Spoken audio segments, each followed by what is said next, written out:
तो ये जो गिल साहब हैं, उनको नेशनल सिक्योरिटी काउंसिल ने डिस्टिंग्विश्ड एक्शन अवार्ड दिया है उनके रोल के लिए। और रोल क्या है उनका? सीज फायर से जुड़ी हुई बातचीत को भारत और पाकिस्तान के बीच उन्होंने इसको कामयाब तरीके से करके दिखाया। लेकिन हमें तो पूरे साल यहाँ ये बताया गया कि ऐसी कोई सीज फायर हुई नहीं। क्यों भारत लगातार बार बार नरेंद्र मोदी इससे इनकार करते रहे? जब से डोनाल्ड ट्रंप ने ये डिक्लेयर किया है कि भारत और पाकिस्तान के बीच में जो युद्ध है उन्होंने बंद कराई है, तब से नरेंद्र मोदी चुप्पी साधे हुए हैं। प्रधानमंत्री जी का कहना है कि ऑपरेशन सिंदूर कायम है और अभी भी चल रहा है वो, लेकिन जब से वो युद्ध खत्म हुआ है तब से आज तक भारतीय सरकार की तरफ से एक भी स्पष्ट तौर पर डोनाल्ड ट्रंप का क्या रोल रहा है वो हमें नहीं बताया गया है। पर क्या हम दोनों इस बात पे सहमत हो सकते हैं कि इसको एक तरह से अमेरिका की तरफ से एक आधिकारिक पुष्टि माना जाए? इसको आधा अधूरा आधिकारिक नहीं है, पूरी तरीके से आधिकारिक है। और दुनिया में अमेरिका ये दिखाने की कोशिश कर रहा है कि जो भारत और पाकिस्तान का जो युद्ध रुका वो सिर्फ और सिर्फ अमेरिका की वजह से हुआ है। झूठ पर झूठ, फिर उस झूठ को और बचाने के लिए और झूठ, फिर 70 झूठ क्यों बोले चले जा रहे हैं पिछले 7 महीने से? घरेलू डोमेस्टिक पॉलिटिक्स के अनुरूप जिस तरीके से उन्होंने पूरा फॉरेन अफेयर्स की अपनी विश्वगुरु की छवि बनाई है, वो एक तरीके से सिर्फ बढ़ा चढ़ा के नहीं है, वो एक तरीके से झूठी भी है। झूठी मूठी जीत को दिखाकर पाकिस्तान आगे बेच रहा है, किस तरह से लेवरेज कर रहा है और बिलियंस ऑफ डॉलर्स की डील उसे हासिल हो रही है। तो नैरेटिव के स्तर पर भी कहीं ना कहीं भारत बहुत ज्यादा अपने को स्थापित नहीं कर पाया। डेलीगेशन भेजने के बाद, करोड़ों रुपए भेजने के बाद भी हमारे देश का मीडिया जो फेक खबरें चला रहा था उसको भी विश्व स्तर पर लेवरेज किया उन्होंने पाकिस्तान ने। और इस पूरे खेल में भारत जो है वो एक तरीके से अलग थलग हो। 2026 की शुरुआत है, खबरों की दुनिया में हल्की मंदी छाई हुई है। लेकिन अगर मंदी नहीं भी होती तो जो खबर मैं आपको बताने जा रही हूं अगले कुछ मिनटों में, जिस पे हम चर्चा करेंगे, वो एक ऐसी खबर है कि ना तो आपको किसी अखबार में नजर आएगी, ना ही किसी टीवी चैनल पर नजर आएगी। हो सकता है किसी अंग्रेजी अखबार के अंदर वाले पन्नों पर एक कॉलम में ऐसी खबर छप जाए जिसको आप कभी ना पढ़ पाएं। लेकिन यहां पर हम उसे मुख्य खबर बनाकर आपके सामने चर्चा कर रहे हैं, क्योंकि ये एक ऐसी खबर है कि पूरे साल 2025 में अगर एक खबर है जो पूरे खबरों के आकाश पर, राजनीति के आकाश पर, अंतरराष्ट्रीय जो पूरे रिश्ते हैं उन पर छाई रही और साथ साथ आंतरिक सुरक्षा का मामला, वो है ऑपरेशन सिंदूर। और ऑपरेशन सिंदूर से ही जुड़ी एक खबर है जिसको आप तक लाने से बचाया जा रहा है, छिपाया जा रहा है। उसी खबर को हम आप तक लेकर आएंगे। खबर यह है कि जो इंडियन ओरिजिन के यानी कि भारतीय मूल के अमरीकी अधिकारी हैं, उनका नाम है रिकी गिल। जी हाँ, ये खबर देखिए अपनी स्क्रीन पर सामने। तो ये जो गिल साहब हैं, मैंने आपको बताया रिकी गिल जिनका नाम है, उनको नेशनल सिक्योरिटी काउंसिल ने डिस्टिंग्विश्ड एक्शन अवार्ड दिया है उनके रोल के लिए। और रोल क्या है उनका? सीज फायर हुई है, नेगोशिएशन, सीज फायर से जुड़ी हुई बातचीत को भारत और पाकिस्तान के बीच उन्होंने इसको कामयाब तरीके से करके दिखाया। लेकिन हमें तो पूरे साल यहाँ ये बताया गया कि ऐसी कोई सीज फायर हुई नहीं जो यूनाइटेड स्टेट्स ने या डोनाल्ड ट्रंप ने जिसकी मध्यस्थता की हो। ये तो हमारे विश्वगुरु मोदी जी, जब पाकिस्तान बिल्कुल अपने हमारे कदमों पर आ गया था, उसके बाद वो गिड़गिड़ाया था, उसके बाद हमने इसे सीज फायर को अंजाम दिया। यहां सवाल ये नहीं पैदा होता कि भारत ने सीज फायर किया या नहीं। अगर भारत के हित में ये था तो प्रधानमंत्री को इस बात का पूरा अधिकार था कि वो ये फैसला लें कि कब उन्हें सीज फायर करना है, कब उनको युद्ध करना है। लेकिन सबसे बड़ी बात जो है इसमें, पहली बात तो देश को विश्वास में लेना, नंबर 1। और देश को विश्वास में लेने का मतलब ऑपोजिशन को विश्वास में लेना है, अपनी सरकार को विश्वास में लेना है। और दूसरी बात यह है, विश्वास में लेने के अलावा जो पारदर्शिता अपनाने की बात है। यहां मेरी सबसे बड़ी शिकायत यह नहीं है कि युद्धबंदी नहीं होनी चाहिए थी। अगर युद्धबंदी अच्छी है भारत के लिए, भारत के हित के लिए, तो युद्धबंदी हो, और अगर युद्ध अच्छा है तो युद्ध हो। लेकिन सबसे महत्वपूर्ण बात यहां पर यह है कि ये जो जैसे कहते हैं मोदी जी, हिपोक्रेसी की भी सीमा होती है। यानी लगातार इस बात को छिपाया गया। और अब हम क्या ये कह सकते हैं कि आधिकारिक रूप से इस बात की पुष्टि हो चुकी है अब कि बाकायदा भारत और पाकिस्तान के बीच सीज फायर की मध्यस्थता अमेरिका ने की, वो भी भारतीय मूल के एक अमेरिकी अधिकारी के जरिए इस मध्यस्थता को अंजाम दिया गया। बाकायदा वहां के जो यूएस सेक्रेटरी ऑफ स्टेट हैं, यानी एक तरह से मैं कह सकती हूं एक तरह के गृह मंत्री वहां के जो मार्को रूबियो हैं, उन्होंने कहा कि हमने उनके इस महत्वपूर्ण योगदान को मान्यता देते हुए उन्हें हम अवार्ड दे रहे हैं उनको, और उनका कंट्रीब्यूशन है to internal coordination and diplomatic outreach. ये कौन है? अब इनके बायो पे जाइए आप। रिकी गिल साहब के स्पेशल असिस्टेंट हैं प्रेसिडेंट के, और इसके अलावा वो एनएससी सीनियर डायरेक्टर हैं for south and central Asia, यानी कि ये पूरा खित्ता इन्हीं के अंडर आता है। इसके अलावा दूसरी खबर स्क्रीन पे देखिए आप, इसी से जुड़ी हुई है। और यहाँ सवाल ये पैदा हो रहा है, इसमें लिखा है कि Pakistan leverages India conflict to ink record $4 billion arms sale to Libya. Libya को $4 बिलियन की हथियार बेच रहा है पाकिस्तान। यानी ये जो भारत के साथ जो युद्ध हुआ था उसी को आगे रखते हुए कि हम कितने कामयाब रहे, ये पूरे तरीके से मैं कहूंगी ये वाली डील हो या इससे पहले सऊदी अरब के साथ डील है, इसको लेकर पहले भी मैं आपके सामने पेश होती रही हूं। द वायर भी कार्यक्रम करता रहा है कि कैसे नैरेटिव की जो धरातल है, नैरेटिव की जो जमीन है, उस पर कहीं ना कहीं भारत पूरी तरह कामयाब नहीं रहा ऑपरेशन सिंदूर का जो ये पूरा मुद्दा आया उसके बाद से। और इसीलिए पहले सऊदी अरब के साथ डील की गई पाकिस्तान के जरिए, और वो डील इतनी मैं कहूंगी इस तरह की डील थी जिसमें कहा गया कि अगर सऊदी अरब पे हमला होता है तो पाकिस्तान पे माना जाएगा, और पाकिस्तान पे हमला होता है तो सऊदी अरब पे माना जाएगा। इतनी गहरी साठ गांठ इन दोनों देशों के बीच, और ये लिबिया के साथ दूसरा इन्होंने करार किया है। अब यहां पर अखबार जो है वो बहुत, मैंने कहा, छोटी छोटी खबरें छाप रहे हैं, मैं उस पर अभी आऊंगी। हमारे साथ मेरे सहयोगी अजय आशीर्वाद इस वक्त मौजूद हैं, राष्ट्रीय अंतर्राष्ट्रीय सभी खबरों पर नजर रखते हैं। अंतर्राष्ट्रीय पहलू तो अजय मैंने बताया दर्शकों को, और हिंदुस्तान टाइम्स ने एक छोटा सा प्रोफाइल भी उनका किया है कि वो कौन है, तो कह रहे हैं कि सीनियर डायरेक्टर हैं, साउथ और सेंट्रल एशिया के स्पेशल असिस्टेंट हैं। इन्हीं खास जो है उनकी भूमिका है, यूएस प्रेसिडेंट के स्पेशल असिस्टेंट हैं, और उनको ये अवार्ड मिला है। इसके बारे में इनकी डिग्रियों को भी गिनाया गया है यहाँ पर कि अलग अलग कहाँ से इन्होंने, कैलिफोर्निया से इन्होंने डिग्री की है, यूनिवर्सिटी ऑफ कैलिफोर्निया बर्कली से उन्होंने किया है, और काफी महत्वपूर्ण व्यक्ति माने जाते हैं। अब मैं आपसे घरेलू स्तर पर यह पूछना चाहती हूं कि लगातार कांग्रेस पार्टी ये कह रही है कि कम से कम 50 बार डोनाल्ड ट्रंप ने पिछले 6 महीने से ज्यादा में ये कहा कि मैंने कराई ये सीज फायर, मैंने कराई ये युद्धबंदी, मैंने फोन किया, मैंने ये कहा कि अगर तुम्हारे साथ मैं ट्रेड नहीं करूंगा, कारोबार नहीं करूंगा अगर युद्धबंदी नहीं होगी। क्यों भारत लगातार बार बार नरेंद्र मोदी इससे इनकार करते रहे?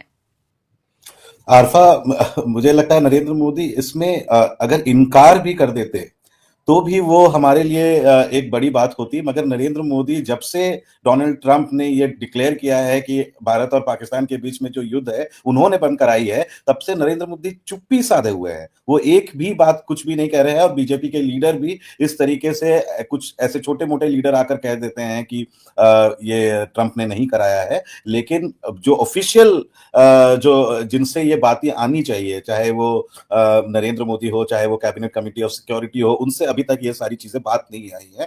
बीच में बस एस जयशंकर के ने एक टेंजेंशियल कमेंट में बस इंडिकेट किया था कि ऐसा हमने किसी को परमिशन नहीं दी कि हमारे भारत और पाकिस्तान के बीच में वो इंटरनल मैटर्स में घुसे, बस इतना कहा था। उन्होंने भी साफ तौर पे नहीं कहा था कि इसमें डोनाल्ड ट्रंप का रोल क्यों है।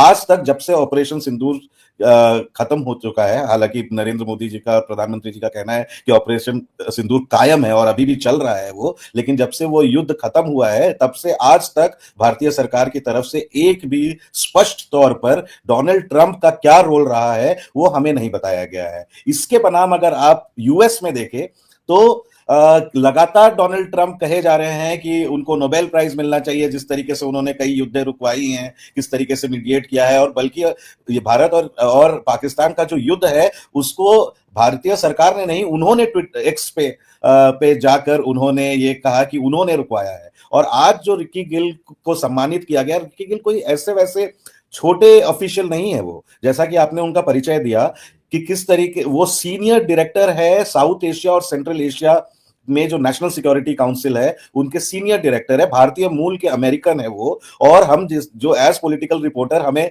रिकी गिल की पहचान तब होती है जब वो लगातार बड़े बड़े इंडस्ट्रियलिस्ट, यहाँ के जो बड़े पॉलिटिशियंस हैं उनके साथ डिनर मीटिंग्स करते हैं जिनकी खबरें नहीं आती हैं, लेकिन रिकी गिल भारत में और पाकिस्तान में बहुत ही ज्यादा प्रभावशाली है। और उनको और कोई नहीं, US secretary of state Marco Rubio जो पूरा देख रहे हैं ये फॉरेन अफेयर्स, उन्होंने सम्मानित किया है ये कहते हुए कि इनकी सीज फायर में बहुत बड़ी भूमिका है। और आज तक हमें नहीं बताया गया है भारत सरकार के द्वारा कि यहाँ पे अमेरिका का क्या रोल रहा। तो ये ट्रांसपेरेंसी तो दूर की बात है, बल्कि ओपेसिटी है, बताया ही नहीं जा रहा है। और ये लगातार जो भारतीय सरकार जिस तरीके से अपना परिचय ग्लोबल स्टेज में देती है, विश्व में देती है, उसके पूरी तरीके से विपरीत राजनीति जो है और राजनीतिक मैसेजिंग जो होती है वो भारत में करती है। यहाँ वो तो अजय, मैं ये आपसे ये जानना चाहती हूँ, पहली बात इससे पहले कि आप आगे बढ़ें अपनी बातचीत में, पहली बात तो ये विदेश मंत्री के स्तर की हम ये कह सकते हैं अवार्ड मिला है, तो कोई ये मामूली बात नहीं है कि किसी गली चौराहे पे अमेरिका के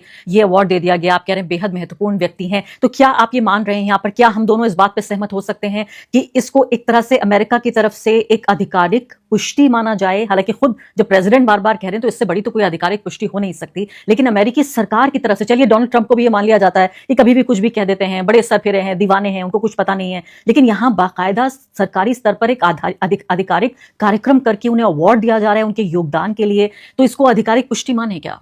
बिल्कुल आधिकारिक और पूरी तरीके से आधिकारिक। इसको आधा अधूरा आधिकारिक नहीं है, पूरी तरीके से आधिकारिक है। और दुनिया में अमेरिका ये दिखाने की कोशिश कर रहा है कि जो भारत और पाकिस्तान का जो युद्ध रुका, वो सिर्फ और सिर्फ अमेरिका की वजह से हुआ है और किसी की वजह से नहीं। और इस भारत इसलिए चुप है क्योंकि अमेरिका का जो ये इंटरवेंशन है, उससे नरेंद्र मोदी जी जो हमारे प्रधानमंत्री है, उनकी जो छवि है, एक जो आक्रामक छवि है पाकिस्तान के खिलाफ, वो धूमिल होती है, वो कमजोर नजर आते हैं। और जिस तरीके से एक वॉर हिस्टीरिया उस समय फैलाया गया था कि अगर हम हमारे जो सैन्य बल है वो किसी तरीके आक्रमण कर रहे हैं और आने वाले दिनों में पता नहीं कहाँ उस युद्ध का क्या स्वरूप हो, और अचानक से हमें याद है कि किस तरीके से एब्रप्ट एंड जिसको कहते हैं वो हुआ था, और वो भी ट्रंप ने डिक्लेयर किया था। और कुछ एक दिन के बाद या 2 दिन के बाद आकर नरेंद्र मोदी जी ने युद्ध को विराम नहीं दिया। उन्होंने ये कहा कि ऑपरेशन सिंदूर आगे भी चलेगा, लेकिन अभी हमने स्ट्रेटेजिकली इसे बंद किया है। लेकिन उसके बाद से भी अगर आप देखें तो दिल्ली में चाहे ब्लास्ट हो, चाहे जम्मू एंड कश्मीर में छोटे मोटे जो 2-3 टेररिस्ट इंसिडेंट हुए हैं, उसको भी किसी तरीके से पूरी तरीके से हवा नहीं दी गई, क्योंकि उसमें भी ये होता है कि जिस तरीके से नरेंद्र मोदी जी ने ये कहा था कि ऑपरेशन अब पाकिस्तान डरेगा हमारे खिलाफ कुछ करने से, लेकिन उसके बाद भी जो छोटी मोटी घटनाएं हुई हैं उसको डोमेस्टिक इंसिडेंट्स मान लिया गया। उसमें पाकिस्तान के क्या रोल है, हालांकि कुछ रिपोर्ट्स में आए कि इसमें भी पाकिस्तान के रोल है, लेकिन उसमें क्या पाकिस्तान का रोल है, ये सरकार की तरफ से, ना कि पुलिस की तरफ से कोई पुष्टि नहीं की गई है। जी हाँ, लेकिन अजय, इस पूरे मामले को अगर देखें, जो इनकी घरेलू स्तर पर जो एक इमेज क्रिएट की गई है कि एक ऐसा मजबूत प्रधानमंत्री जो डरता नहीं है। नरेंद्र मोदी जब प्रधानमंत्री नहीं थे तब किस तरह से बड़े बड़े दावे करते थे पाकिस्तान को लेकर, भारत की जो पूरी सिक्योरिटी का जो हमारा सिस्टम है उसको लेकर, कि ऐसा मजबूत प्रधानमंत्री कि पूरी दुनिया कांपती है, विश्व गुरु हम बन गए हैं। तो ये इस छवि को नुकसान पहुंचता है। लेकिन अगर मान लेते हैं इसको, अगर एक मासूम तरीके से देखने की कोशिश भी की जाए कि मान लेते हैं अमेरिका ने ये दबाव बनाया या पाकिस्तान ने कहा अमेरिका से दबाव बनाने के लिए कि आप सीज फायर कराइए, हमारा नुकसान हो रहा है। अगर इस तरीके से भी भारत इसको रखने की कोशिश करे कि भाई देश का प्रधानमंत्री है और देश के प्रधानमंत्री भारत के देश के हित को बेहतर तरीके से जानते हैं, युद्धबंदी कोई कायरता की बात नहीं है, युद्ध करना भी बहादुरी की बात है, और जब सही वक्त आए, जब युद्ध को बंद करना भी, युद्ध को विराम करना भी अच्छी बात है। या इस तरह से इसको नहीं कहा जा सकता था? झूठ पर झूठ, फिर उस झूठ को और बचाने के लिए और झूठ, फिर 70 झूठ क्यों बोले चले जा रहे हैं पिछले 7 महीने से? बढ़ा चढ़ा कर बोलना, खास करके अपने घरेलू जो राजनीतिक फायदे होते हैं उसको, ये जो वो अपने आप को चाहे विश्वगुरु मान ले, लेकिन किस तरह जो घरेलू डोमेस्टिक पॉलिटिक्स के अनुरूप जिस तरीके से उन्होंने पूरा फॉरेन अफेयर्स की अपनी विश्वगुरु की छवि बनाई है, वो एक तरीके से सिर्फ बढ़ा चढ़ा के नहीं है, वो एक तरीके से झूठी भी है। वो इसलिए मैं कह रहा हूं, अगर आप ऑपरेशन सिंदूर का ही आप उदाहरण देख ले, अभी मैं कुछ दिनों पहले एक सेमिनार में मणिशंकर अय्यर को सुन रहा था। वो मुंहफट है, लेकिन मणिशंकर लेकिन सीनियर कांग्रेस लीडर है, ग्लोबल पॉलिटिक्स को बहुत बढ़िया समझते हैं, वो आईएफएस ऑफिसर भी रहे हैं, डिप्लोमेट रहे हैं, और उनका सीधा सीधा मानना है कि अगर 6 महीने के बाद ऑपरेशन सिंदूर का क्या हुआ, तो आप देखिए जब युद्ध में विराम लगा, जो डोनाल्ड ट्रंप का कहना है कि उन्होंने विराम लगाई, तो उसके बाद पाकिस्तान किस तरीके से चालाकी से यूनाइटेड नेशन सिक्योरिटी काउंसिल में सबसे पहला पहलगाम अटैक पर कंडेम करने वाला स्टेटमेंट पाकिस्तान ने ड्राफ्ट किया, और ड्राफ्ट करने के बाद उन्होंने चाइना की मदद ली, और यूएन सिक्योरिटी काउंसिल में जो सारे बड़े देश हैं, 5 देश, उनको सिग्नेटरी बनाया। कि तो जहां यहां भारत कह रहा है कि पाकिस्तान पहलगाम अटैक के पीछे पाकिस्तान का हाथ है, वहीं पाकिस्तान ग्लोबल स्टेज में अपने इस पूरे पहलगाम अटैक को कंडेम करके सारी जो यूनाइटेड नेशन सिक्योरिटी काउंसिल है उसका लेवरेज खुद ले लिया।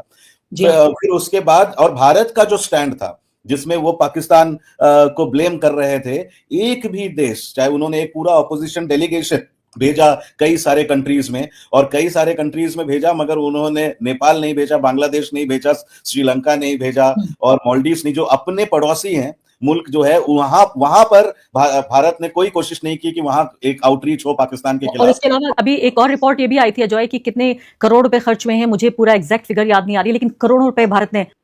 लेकिन पूरे भारत का जो पोजीशन है उसको किन देशों ने माना? किसी भी देश ने नहीं माना सिवाय 2 के। वो देश कौन है? एक है अफगानिस्तान, जो पाकिस्तान के खिलाफ अभी उनका वो है, और दूसरा है इजराइल। और जो है कोई भी बड़ा देश जहां पर ऑपोजिशन के या जो बाई पार्टीजन डेलीगेशन था, जहां ऑपोजिशन और बीजेपी के लोग दोनों थे, वहां पर उनका वो जाग गए, लेकिन अपना अपना सारा कुछ बताया, लेकिन किसी ने भारत के पोजीशन को नहीं माना। और इसके बनाम आप देखिए पाकिस्तान का जो स्टेटमेंट है वो यूनाइटेड नेशन काउंसिल में उन्होंने अपने आप को पहलगाम से और इसके अलावा ये भी बताना चाहती हूँ आपको, मैंने अपनी प्रस्तावना में भी यही कहा था कि सऊदी अरब से लेकर लिबिया तक किस तरह से ये जो जंग हुई, ये जो ऑपरेशन सिंदूर हुआ, इसमें अपनी जीत, अपनी झूठी मूठी जीत को दिखाकर पाकिस्तान आगे बेच रहा है, किस तरह से लेवरेज कर रहा है और बिलियंस ऑफ डॉलर्स की डील उसे हासिल हो रही है। तो नैरेटिव के स्तर पर भी कहीं ना कहीं भारत बहुत ज्यादा अपने को स्थापित नहीं कर पाया, डेलीगेशन भेजने के बाद, करोड़ों रुपए भेजने के बाद भी, और इतनी भारी भरकम मीडिया यहाँ जो दिन रात सरकार के गुणगान करती है, लेकिन ये सब कुछ साबित नहीं कर पाए। और बल्कि मतलब इंडिया की छवि जो भारत का जो मीडिया है, जो पूरी हर समय सरकारी गुणगान करता रहता है, वो उन्होंने भारत की छवि विश्व स्तर पे खराब की। भारत के ही खुद की गवर्नमेंट का बड़ा ही केयरफुली वर्डेड स्टेटमेंट्स आ रहा था कि वो आक्रामक रवैये से नहीं कर रहे थे, बल्कि उनका एक्शन डिफेंसिव था, अपने आप को बचाने के लिए कर रहे थे। लेकिन भारत की मीडिया जिस तरीके से फेक खबरें चला रही थी उस समय, लगातार वो अपना एक आक्रामक दिशा दिखा रही थी और कह रही थी, कभी कोई चैनल तो ये कह रहे थे कराची पोर्ट को ले लेंगे, कहीं सारे मिलिट्री बेसिस पे अपना झूठी खबरें जो चला रही थी, उससे भारत की छवि और खराब हुई। और पाकिस्तान में ये जो हमारे देश में जो हमारे देश का मीडिया जो फेक खबरें चला रहा था, उसको भी विश्व स्तर पर लेवरेज किया उन्होंने, पाकिस्तान ने, और फायदा उठाया। जब ये चल रहा था तो भी आप देखिए यूएस का पाकिस्तान पे इस कदर हाथ है, आशीर्वाद कह सकते हैं, कि जब ऑपरेशन सिंदूर चल रहा था तो आईएमएफ का लोन पाकिस्तान को दिलवा दिया उन्होंने, उनको मिल गया बिना यूएस की स्वीकार्यता के। तो पाकिस्तान को इतना बड़ा लोन नहीं मिल सकता है। चाइना से उनकी रिश्ते ज्यादा अच्छे हो गए और पहले से ही अच्छे थे और ज्यादा अच्छे हो गए, और इस पूरे खेल में भारत जो है वो एक तरीके से अलग थलग होकर रह गया है। उनके रिश्ते बांग्लादेश के साथ भी अच्छे नहीं है। बिल्कुल अजय, समय मेरे पास समाप्त हो गया है अभी के लिए। फिलहाल आई थिंक मुझे लगता है कि दर्शकों को इतना समझना बेहद जरूरी है, और ऐसी भी खबरें जो बिल्कुल मैं कहूंगी आकाश में सूरज जैसी खबरें हैं, वो भी देखने को नहीं मिलती। हमने इसीलिए इस खबर को प्रमुखता से आपके सामने हम लेकर आए, क्योंकि हमारी जिम्मेदारी है पत्रकार के तौर पर भी कि हम आप तक कम से कम, अगर सरकार पारदर्शिता नहीं अपना रही है तो पत्रकार आप तक